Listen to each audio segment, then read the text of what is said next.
Hello, welcome to InSight. I'm Wendy Brokaw. Like many cities across the country, Salem is experiencing a rise in homelessness. There are about 1,300 people living unsheltered in Salem, they say, including people staying overnight in shelters, camping in tents, and living in their vehicles, and on the streets in constant danger of assault, rape, and robbery. InSight is continuing its in-depth look into our local homelessness, its root causes, issues, and solutions, and today from the perspective of those with lived experience of homelessness who have set out to end it one human being at a time. Would you please welcome my guests, Matt, Maceira, and Aiden Sorrells of Be Bold Street Ministries. Matt, who bills himself as a drug dealer turned hope dealer, is its founder. Welcome, gentlemen. I'm so glad you're here today. Thank you for having us today. Dope dealer turned hope dealer. Look at your names there, hope dealer. Yeah. You have a story to tell. Yeah, and that's it started after a lifetime of wreckage. My dad was a gang leader in the Latin Kings, drug trafficker, drug manufacturer, murderer. My dad did multiple decades in prison and introduced me to that world. I spent 27 years in the drug world. He started letting me drink. He exposed me to his heroin use as a child. Me and my brother were brutalized and tortured as children. When I started drinking, there was something there for me. And then at 11, I started using crank and got stabbed for the first time. And my 27 years of active time in the drug world, criminality, gang life, led to 14 knife wounds and a couple gunshot wounds.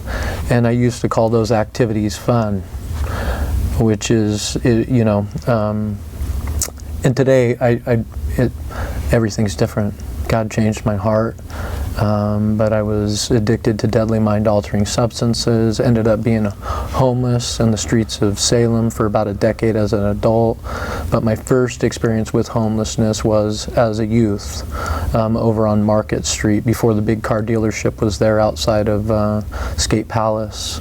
I was down in the gully there as a kid, drinking, using, camping, sleeping. But yeah, the ministry started after a lifetime of wreckage.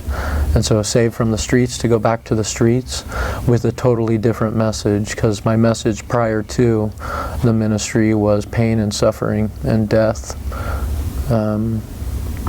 which was the opposite of anything helpful, loving, caring, safe, compassionate. Today I live a life that is diametrically different. What happened one day that started your new journey as the founder of a nonprofit? Yeah, it was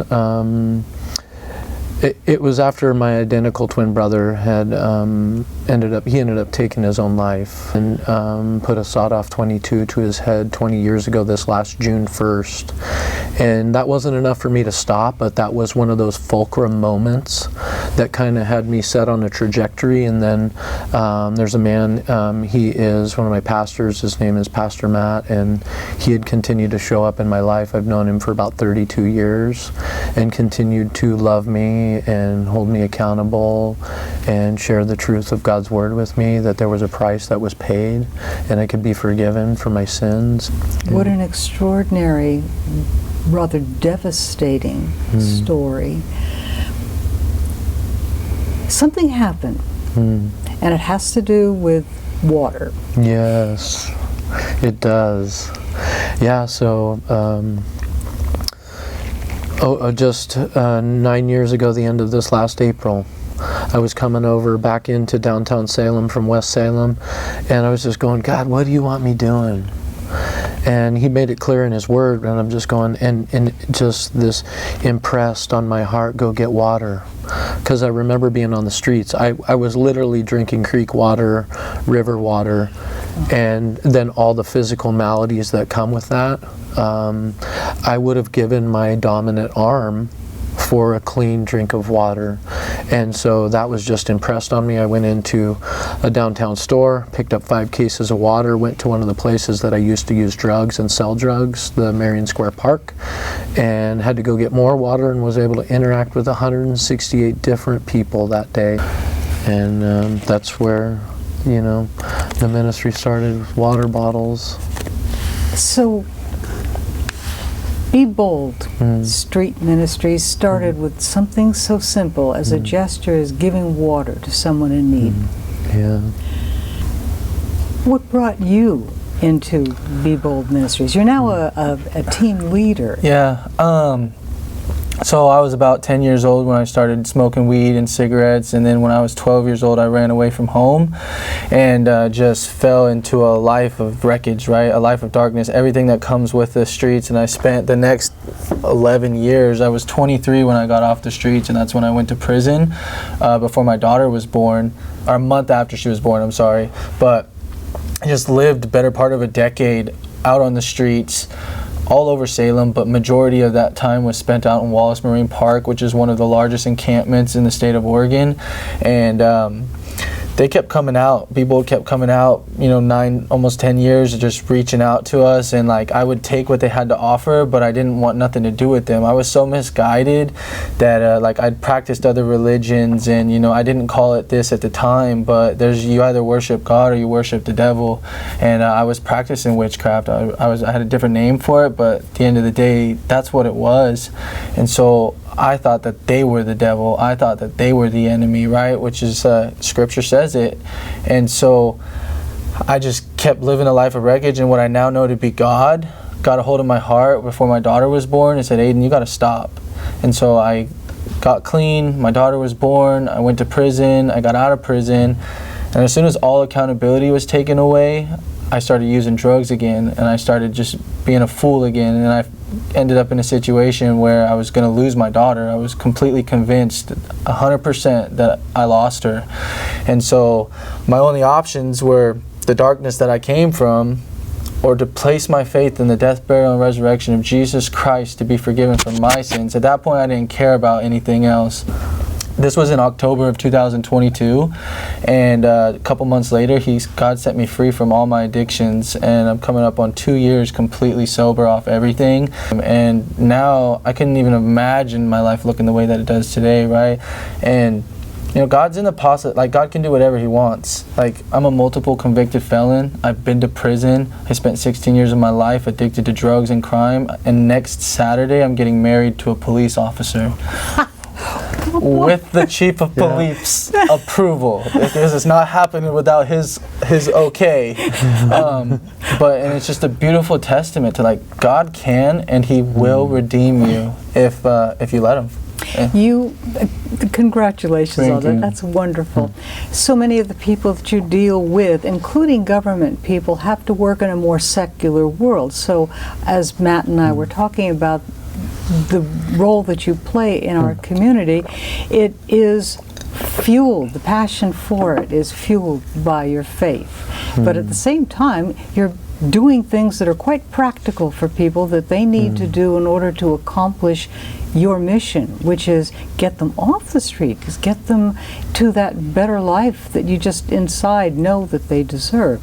That's what I'm curious about right now is you reach people, but you don't turn them away for any reason whatsoever. Even if they aren't ready yet to look at perhaps your religion and what it offers you. Is that correct? And see, I love that you brought that up, because even if somebody says no to the message of Christ, we don't stop showing up. The love that comes from us doesn't change.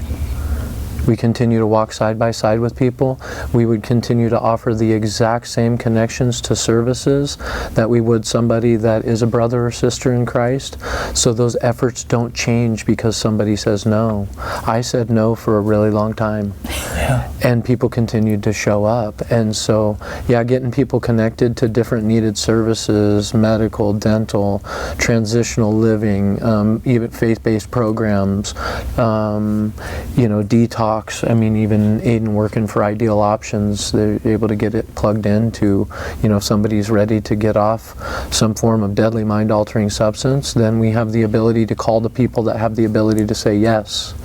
And that is a big thing for us. So we will focus on people's spiritual health by way of their relationship with God the Father through His Son, Jesus Christ.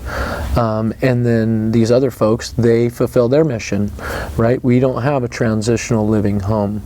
We don't have, a drug and alcohol detox center.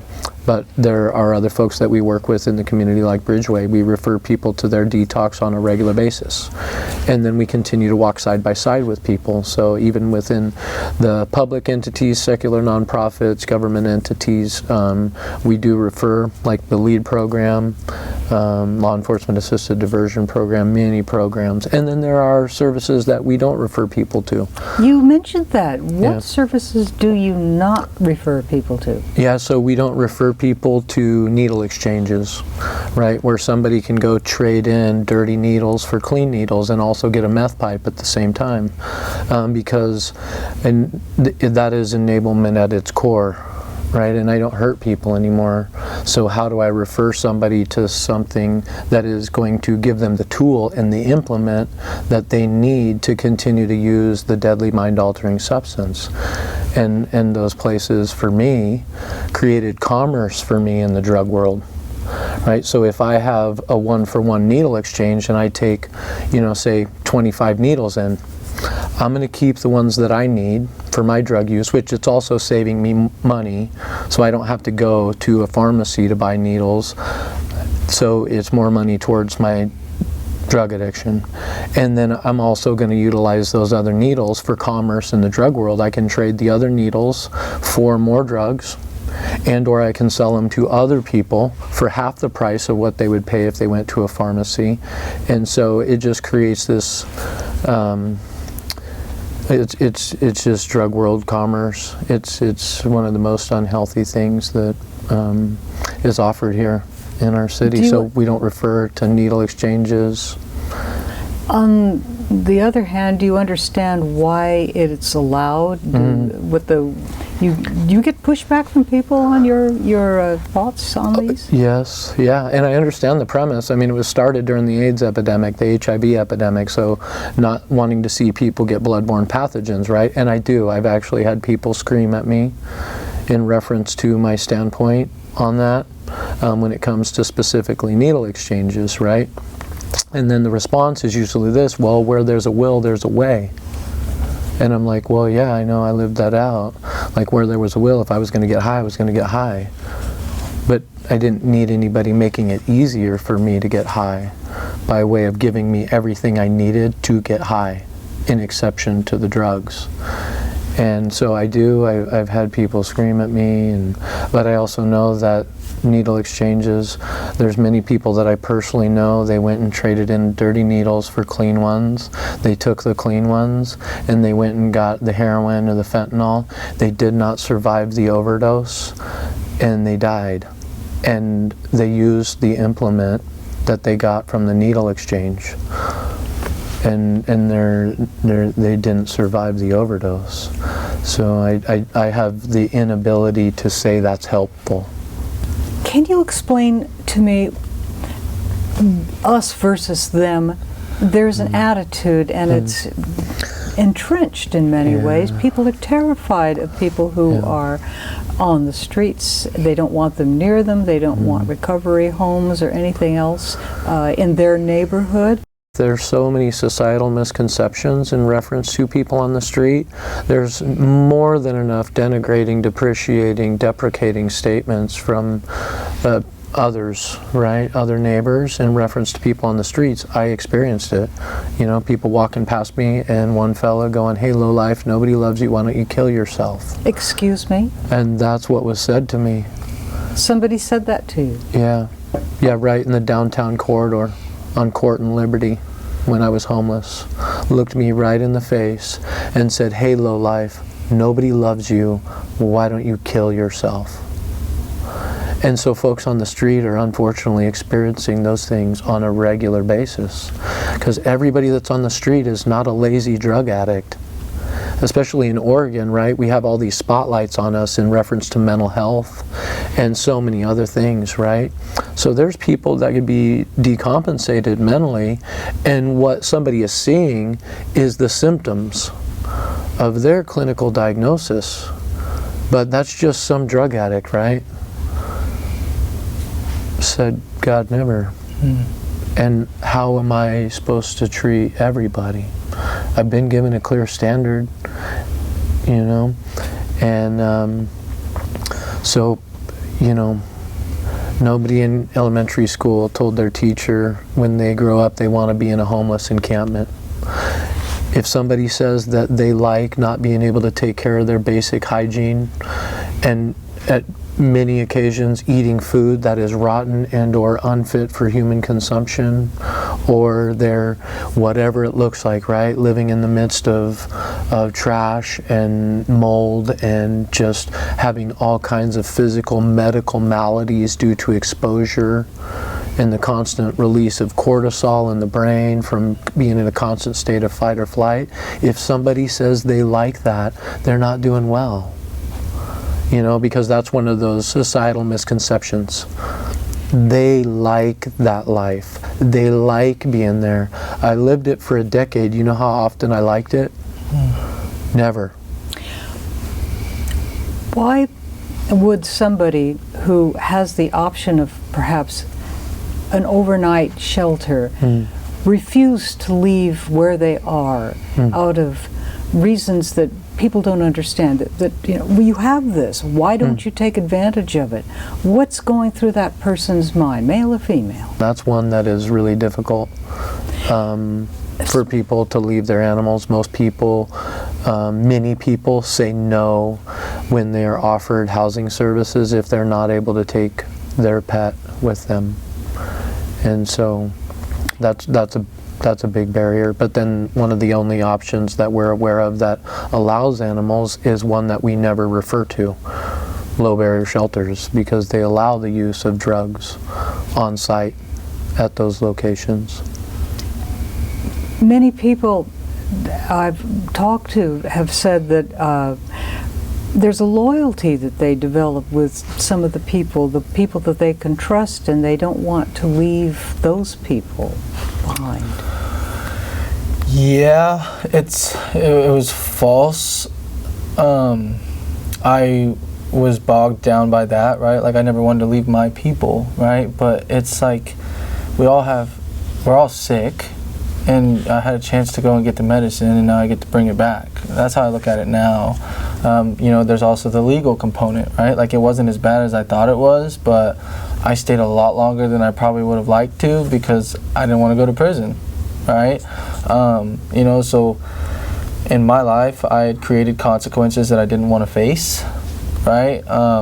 And I didn't want to leave my people, you know, but I was not helping my people, right? I really love them, and I got an opportunity to leave, and I come back now, right? So can I relate to that mindset? Absolutely. Do I encourage people that if they really want to help their people, they gotta pursue that better life, because that's the only way we help each other. We can't help each other the way we think we're helping each other in that life. Thank you. Is our community moving in the right direction to really effectively end homelessness at the goal? Well, I for sure would echo Aiden's sentiments. There are no human efforts that are going to end homelessness. It's an unreasonable expectation. It's an unmeetable expectation, even in the data initially, right? The point in time count is accurate based off from the amount of people that the folks that are doing the point in time count come face to face with. Oh, the one I mentioned in the beginning. The city's figure of 1,300 people? Yeah. It's accurate based off from the folks they actually interact with. It's grossly inaccurate based off from the amount of people that are actually on the streets of our city right now. It's grossly inaccurate. It is exponentially higher than 1,300 people on the streets of our city. And what designates somebody homeless, there's many things that designate somebody homeless. And so for sure I know that it's accurate based off from who they come face to face with. But your question, do I believe that the city is headed in a good direction? I believe that continuing to invest in low barrier shelters is a mistake. So what would you like to see happen? Allocate those monies to healthy programs that actually have rules and accountability. Soaring Heights is a great program, and they are immensely successful, and their data proves it. And I know that there's been a lot that's come in from the county to that program. Take the money and, acquire the data and invest it in the successful programs that actually love people. Because where the drug world is allowed to operate, safety is never a component. And the low barrier shelters, they tout that they're safe and loving locations. I was in the drug world for 27 years. My dad was for almost the entire time I've been alive at this point, and I've seen it all over the world. And where people are not only given permission, but allowed to use substances like fentanyl, heroin, and methamphetamine, safety is never there. And for sure, that is so unloving. It's so unloving. So they're inside, but they're able to, so I would say it would be a great thing. And I know that my view is the thought of many. And I also know that there's people that would push back against my view. But I was in the drug world. So I have the ability to say letting people have this shelter and letting them continue. I've done celebrational life services, for one of your family members. And he overdosed and died in a low barrier shelter. Yep. And myself and the pastor I get to serve side by side with did the celebrational life service with him because that was acceptable. Because he was allowed to use those deadly substances there, and he's gone. And that's just one of many. And I know this is the stuff that some people won't want to hear, and it'll be good for others because it's the truth. And people can go look, do their homework. Do your own research. Yes. You can question, but do your own research. Yeah, and then I'm up for having conversations. How would you like to have people maybe reorient themselves about what it is when you see people who are homeless? Or when you even think of them? How would you like to have them really understand? Speaking to the people that aren't on that side of the fence, everybody is somebody's son, daughter, brother, sister, mother, father. Everybody is somebody to somebody. Regardless of the circumstances that have led to where they're at, every single one of us deserves to be loved and to be viewed as a human being, not as some statistic or some heathen or whatever it is, because we don't know anybody's complete circumstance. We don't know all the variables to somebody's situation. And even if we did, it's not our place. We're all humans. And if we all loved each other how we were designed to love each other, things would be a little different. Yeah, I think,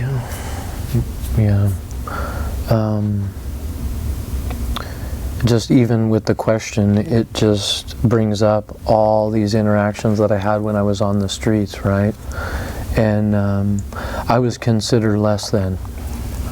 And how do I know I was? Because I was told that I was. You know, because like Aiden said, somebody's mom, it's somebody's cousin. There's moms out there that we come alongside and they escape domestic violence situations, right? There's kiddos out there, they've escaped extreme abuse situations. And so when you say that they're going to the streets because it's safer than home, that's significant, because the streets are not safe. And so when people look in and they make these denigrating, because we know that when the term homeless is stated, more often than not, it seats an image in somebody's mind. But in Oregon, we do. Like, there's so many people that have severe, persistent mental illness. Those folks they're not able to function the way that we do. So to sit there and it's I don't know, there's so many things I can say, and it wells up emotion inside of me. So this is a real moment. It sounds to me like it breaks your heart when you see some of the people and you know their circumstances, their whole and that story. they didn't ask for it to happen, that it was something that was beyond their control, that they're being actually rather stoic with their circumstance, but nobody knows that. That must break your heart. Well, it does, because without even knowing somebody, the people, all the people that shared those terrible comments with me were not people that knew me. I mean, I had people drive by me and throw, you know, full beer bottle. If it would have hit me in the head, it probably would have killed me. But it hit me, it scuffed me on the back of my head, and they thought it was hilarious. If it would have hit me in the head, it probably would have killed me. And it was just entertainment. And even in the 90s, mid to late 90s, certain organized crime groups here locally, part of their initiation was to violently assault homeless people. That's just one moment in time that sets, you know, because they're invisible folks, right? So if they happen to kill that individual, is anybody really looking for them? Because to most of society, they're invisible, right? If you don't make eye contact, then they're not really there. And like the first day when I went to the park, because I know what that feels like, I go up to this one woman and I hand her a bottle of water, and she looks me right in the face and she says, "Thank you for reminding me I exist by coming up and talking to me." And I started to cry, because I remember I knew exactly what she meant. And then she started to console me.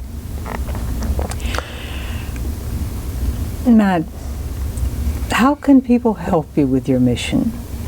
Yeah, we would love to connect with people, reach out, and even if they see this and they want to have a conversation and say, "Hey, I disagree with," I'm up for those conversations, because it's good, like, you know, being able to help educate and just walk through things with people, because there are a great many healthy options out here for people, and then there are some that are not. So if somebody wanted to go to our website, BeBoldStreetMinistries.org, the emails come directly to me and Josh, and my phone number is on our website, my personal phone number, so we are accessible. And I'll for sure give Aiden's and his address. Yeah. People, when watching this program today, might be asking themselves, what do they need? Yeah. How can I help? Reach out and, you know, connect with us, because you never know. You've told that wonderful story about that woman's reaction to being handed a bottle of water from you. You're talking about reaching out and giving people a sense that you respect them, their dignity, that they have something, that they are human beings, something that... And they're loved, no matter what their situation is, no matter what their circumstance or choices are. Matt, Aiden, thank you so much for being my guest today on InSight. This has been a rather emotional journey, but I am looking forward to seeing you again and keeping us in touch. Would you please? Yes. Again, give me your website. Yeah, BeBoldStreetMinistries.org. And Thank my you. phone number's on there. Yeah. All right. And thank you for joining us today on InSight. I'm Wendy Brokaw.